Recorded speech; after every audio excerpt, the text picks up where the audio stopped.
नमस्कार, मैं हूं आपके साथ सीमा रावत और आप देख रहे हैं रेडियो आईबेक्स तराना 88.4 एफएम। आज मैं मौजूद हूं स्लीपिंग ब्यूटी के सामने एक ऐसे यंग टैलेंट को लेकर जिनसे हम आज स्पोर्ट्स के ऊपर बात करने वाले हैं। तो चलिए आज के इस खास कार्यक्रम में स्वागत करते हैं रुद्राक्ष भट्ट का। तो सबसे पहले तो रुद्राक्ष, आपका बहुत बहुत स्वागत है हमारे आज के इस पॉडकास्ट में। रुद्राक्ष, एक बात अभी मैं जानना चाहती हूँ कि अभी आजकल जो है एग्जाम्स चल रहे हैं। सबसे पहले तो कैसे आपके एग्जाम्स गए? ठीक है, मतलब एवरेज जा ही रहे हैं। एवरेज। अच्छा, आजकल ना सबसे बड़ा सवाल यही होता है हर बच्चे का, जो भी जिसके भी पेपर चल रहे हैं या फिर स्कूल कॉलेज वाले जो भी है, कि हमारा फोकस नहीं हो पाता है। टीचर्स से तो हम कई बार पूछते हैं कि बच्चों को किस तरीके से फोकस करना चाहिए, लेकिन आज मैं आपसे पूछना चाहूंगी कि जब पेपर्स होते हैं, पता होता है कि कल फिजिक्स का पेपर है या केमिस्ट्री का पेपर है, तो कैसे अपना दिमाग जो है आप उस चीज पे लगाते हो, कैसे फोकस करते हो? वो माइंडसेट बनाना पड़ता है, हमको बिल्ड करना पड़ता है, क्योंकि फर्स्ट ऑफ ऑल फोकस बनेगा हमारा माइंडसेट से ही। क्योंकि अगर हमारा माइंडसेट नहीं रहेगा कि हमें अगर पढ़ना है तो फोकस आएगा नहीं हमें।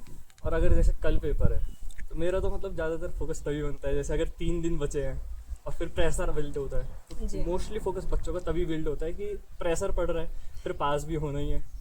तो ऐसा नहीं लगता है कि अब प्रेशर ज्यादा हो गया है, कहीं हम इधर उधर ना निकल जाए, कहीं पेपर सही नहीं गया? तो इस तरह की टेंशन जब होती है तो कैसे खुद को मैनेज कर पाते हो?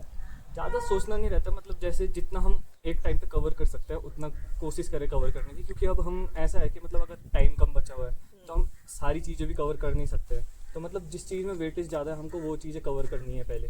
तो एक बार वो कवर हो गई, फिर उसके कॉन्सेप्ट क्लियर करके हमको बाकी की जो नॉर्मल छोटे चैप्टर्स है जो कम मार्क्स के हैं, जिनके वेटेज कम है, उनको देखना चाहिए। जी। रुद्राक्ष, आप जो है बास्केटबॉल खेलते हो। हाँ। और स्पोर्ट्स एक ऐसी चीज़ है ना कि जो हमको फिट बनाए रखती है। सबसे पहले तो मैं आपसे ये जानना चाहूँगी कि पहाड़ में अधिकतर लोग क्या करते हैं कि हम इजी गेम ढूंढते हैं कि भाई जो इजीली हम खेल पाए, चाहे वो ज़्यादातर क्रेज क्रिकेट का होता है। ऐसे में बास्केटबॉल की तरफ आप कैसे बढ़े? बास्केटबॉल मतलब मैं भी क्रिकेट ही खेलता था नॉर्मली, बट क्या हुआ कि उसके बाद स्कूल में जैसे हम खेलते थे तो वहाँ मैंने सीनियर्स को भी देखा खेलते हुए, तो मेरे को थोड़ा सा हुआ कि जानूँ मैं इस स्पोर्ट्स के बारे में। तो फिर मैंने ऐसी वीडियोस वगैरह देखनी स्टार्ट की। तो उसमें से मेरे कुछ मतलब वीडियोस में जो प्लेयर्स थे बास्केटबॉल के, उनको देख के मेरे को मोटिवेशन मिली कि मैं भी स्टार्ट करूँ, क्योंकि उनका गेम प्ले बहुत अच्छा लगा मुझे। तो मतलब जैसे कायरी अर्विंग्स वगैरह ये स्पोर्ट्स पर्सन है जिनको मेरे देख के मेरे को मोटिवेशन मिली, तो इसी को देख के मैंने आगे स्टार्ट करा। जी। रुद्राक्ष, गेम्स ऐसी चीज़ होती है कि जिनमें कई सारी इंजरीज होती है, कई चोट तो ऐसी होती है कि जो जिंदगी भर के लिए बन जाती है। तो कभी ऐसी सिचुएशन को फेस करना पड़ा आपको? हाँ, मतलब मेरे एंकल बहुत बार वो हुई है ट्विस्ट, तो मसल टेयर वगैरह, लिगामेंट टेयर होते रहता है। रिसेंटली अभी मेरे ये नी में भी वो हुआ था मेरे को, मतलब कि ट्विस्ट हो गई थी मेरी नी। तो जो हमारे साइड का MCL होता है, तो मेरा वो टीयर हो गया था, आउटर टीयर। तो उसके लिए फिर मेरे को फिजियोथेरेपी करानी पड़ी थी, तो बीच में चली रही थी वो। अच्छा। रुद्राक्ष, किस किस लेवल तक आप जा चुके हो इस गेम में? अभी तो मतलब स्टेट लेवल ही पे गए हैं, बट आगे कोशिश करूँगा कि नेशनल तक भी जा सकूँ, फिर उसके बाद इंटरनेशनल। जी। एज अ स्पोर्ट्स पर्सन आप अपनी फिटनेस का कैसे ध्यान रखते हैं? फिटनेस का कुछ ज़्यादा नहीं, पर मेन रहता है कि डिसिप्लिन। अगर हम कुछ चीज़ स्टार्ट कर रहे हैं क्योंकि तो हमको उस चीज़ में पूरा अपना 100% देना पड़ता है। तो अब जैसे बास्केटबॉल है तो उसमें हमको बहुत स्टेमिना की ज़रूरत होती है हम लोगों को। तो मेरे को कॉन्स्टेंटली अपना मतलब हर वीक जैसे जब भी टाइम मिलता है तो रनिंग वगैरह, लिटिल बिट जिम वगैरह जाता रहता हूँ, तो उससे फिटनेस बिल्ड होती रहती है। अक्सर क्या होता है ना रुद्राक्ष, कभी जब कोई बच्चा किसी खेल की तरफ बढ़ता है या फिर वो सोचता है कि यार ठीक है हमें खेल किसी भी गेम में जाना है, तो स्टार्टिंग में तो बहुत ज़्यादा जोश रहता है, लेकिन कभी भी अगर कोई हार मिल जाए या फिर कोई इंजरी हो जाए, उसके बाद उसका जो वो जोश होता है ना, वो अपने आप ही ख़त्म होना शुरू हो जाता है। तो ऐसे लोगों को आप क्या कहना चाहेंगे? यही कि मतलब फेलियर हमारे लिए ये नहीं है कि मतलब अब हम कुछ कर नहीं सकते। फेलियर हमारे लिए एक चांस है आगे बढ़ने का, उससे कुछ सीख सके हम। अब इंजरी मुझे भी बहुत बार हुई है, तो उससे मुझे ये मैंने उसको मतलब एज अ फेलियर नहीं लिया कि मैं अब कुछ खेल नहीं पाऊंगा वगैरह। जैसे मेरी नी पे हुआ था तो मेरे को डॉक्टर ने मना करा था कि मैं खेल नहीं सकता हूँ, बट मैंने रिसेंटली मैं मतलब वापस मैं घुसा स्पोर्ट्स में, तो मैंने वापस उसको रिकवर करा खेलते खेलते। तो मतलब मुझे पता चला इससे कि मतलब किस तरीके से हमको जो हमारी इंजरीज रहती है हमें उनसे कोप अप करना पड़ता है। जी।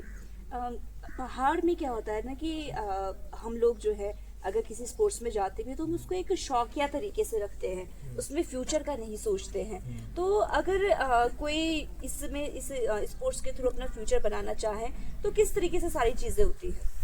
स्पोर्ट्स में मतलब फ्यूचर है बट कंपटीशन भी बहुत है अब जिस हिसाब से चल रही है, क्योंकि अब जैसे मैं बास्केटबॉल खेलता हूँ तो इसमें कंपटीशन बहुत है, क्योंकि अब नीचे साइड देखे जैसे हम देहरादून वगैरह जाते हैं तो वहाँ के जो बच्चे हैं मतलब मुझसे छोटी एज के भी, तो उनके गेम प्ले वगैरह हमसे बहुत अच्छे रहते हैं, क्योंकि उन पर प्रॉपर कोचिंग वगैरह प्रोवाइडेड रहती है, उनको प्रेशर गेम खेलना सिखाया जाता है, जो हमारे मतलब पहाड़ों में उतना होता नहीं है, मतलब जैसे जोशीमठ में तो बिल्कुल नहीं है कोचिंग वगैरह, तो इस हिसाब से हम हमारे लिए टफ हो जाता है उनके साथ कम्पीट करना।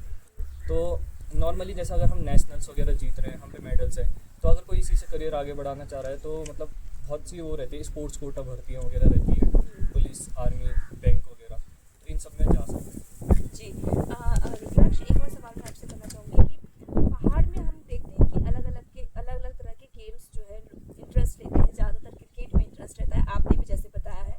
तो जब आपने अपने घर वालों को बताया कि नहीं मुझे तो बास्केटबॉल खेलना है, तो कैसा रिएक्शन उनका रहा? एक्शन कुछ खास नहीं, उनका तो ये था कि हाँ चलो खेल रहा है तो खेल ले कुछ, क्योंकि कुछ होना है नहीं ज़्यादा। तो मतलब बीच में फिर यहाँ स्कॉलरशिप टेस्ट हुए, तो मतलब उस समय मेरे को इसका आइडिया नहीं था, तो हमारी मैम है तो स्पोर्ट्स टीचर, तो वो लेके आई थी हमें, तो इंटरेस्ट मेरा बास्केटबॉल ही में था तो मैं उसी में चली गया। तो यहाँ हमारा बैटरी टेस्ट हुआ, तो उसमें मैं फर्स्ट टाइम मतलब यहाँ से तो सिलेक्ट हो गया था, फिर उसके बाद हमारा स्किल टेस्ट होना था जो भूपेश्वर में होता है, तो फिर मैं यहाँ से जब सेलेक्ट हो गया तो भूपेश्वर गया, तो उस स्किल टेस्ट में जब मैं निकला तो मेरी स्कॉलरशिप लगी, तो मतलब स्कॉलरशिप लगी तो घर वालों को बताया, वो भी खुश हुए कि हाँ ठीक है चलो, तो उसके बाद हमने थोड़ा सपोर्ट करना भी शुरू कर दिया। इससे मुझे एक हमारे कॉमेडियन की एक बात याद आ गई कि जब पैसा आना शुरू होता है तो घर वाले भी हाँ। सपोर्ट करते हैं। ये सही बात है। खैर मजाक से हटके जब हम किसी मैच के लिए जाते हैं, प्रैक्टिस तो बहुत ज़्यादा ज़रूरी है किसी भी चीज़ के लिए, लेकिन जब फील्ड में हम होते हैं, जब हम मैच खेलने के लिए गए हैं और सामने हमारी टीम है, पोजीशंस जो हैं, तो फिर उस टाइम पे कैसा प्रेशर फील होता है और क्या लगता है कि मतलब वो क्या मंत्र होता है कि भाई हमको जीतना है या इस तरीके से जीतना है? पहला तो कॉन्फिडेंस रखना पड़ता है हमको जी। अपने अंदर। अब गए हैं, अगर तुम्हारा पहले दूसरे मैच है, मतलब अगर फर्स्ट टाइम जा रहे हो सेकंड टाइम, तो फर्स्ट और सेकंड टाइम में हमेशा हम नर्वस होंगे ही होंगे, ये कंफर्म रहता है, क्योंकि हमारे अंदर इतना वो नहीं हुआ रहता है, कॉन्फिडेंस बिल्ड नहीं हुआ रहता है उस समय तक। तो अगर आप मतलब 3, 4, 5, 6 मैच जब वापस खेलोगे उनके साथ, दूसरी टीम वगैरह के साथ, अदर स्टेट्स के, तो कॉन्फिडेंस अपने आप बढ़ने लग जाएगा। हमारे साथ भी मतलब बहुत बार हुआ है कि मतलब हम नर्वस हो जाते थे, बट जैसा है कि गेम जब एक बार स्टार्ट होता है तो पॉइंट स्कोर होता है हल्के हल्के करके, तो एक साथ सारी टीम वालों का इंटरेस्ट वो हो जाता है, कॉन्फिडेंस बिल्ड हो जाता है, तो एक एक करके मतलब फिर वो नर्वसनेस कम होने लग जाती है, फिर गेम भी अपने आप थोड़ा बैलेंस हो जाता है उसके बीच। मतलब ज़रूरी है कि अपना कॉन्फिडेंस बनाए रखना है। हाँ। बिल्कुल। रुद्राक्ष, में एक और बात आपसे पूछना चाहूँगी कि आप अपना फ्यूचर किस तरीके से देखते हैं कि आपको आगे स्पोर्ट्स में ही बढ़ना है या फिर किस तरीके से सारी चीज़ें करनी है?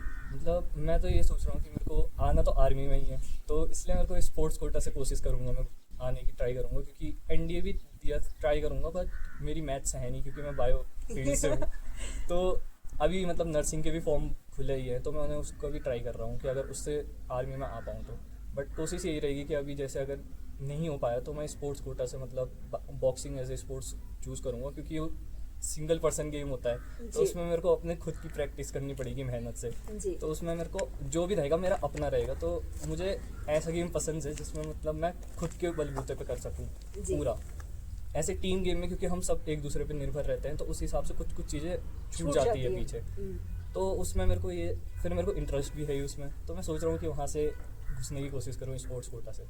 अच्छा, मतलब कुल मिला के बात यही कि स्पोर्ट्स के साथ साथ आप देश की सेवा करना चाहते हैं, आर्मी में आना चाहते हैं, और ये हमारी पहाड़ों की बात है ही भाई। यहाँ पे हर बच्चे का सपना ये तो ज़रूर होता है कि हमको आर्मी में जाना, और ये बहुत बड़ी बात भी है।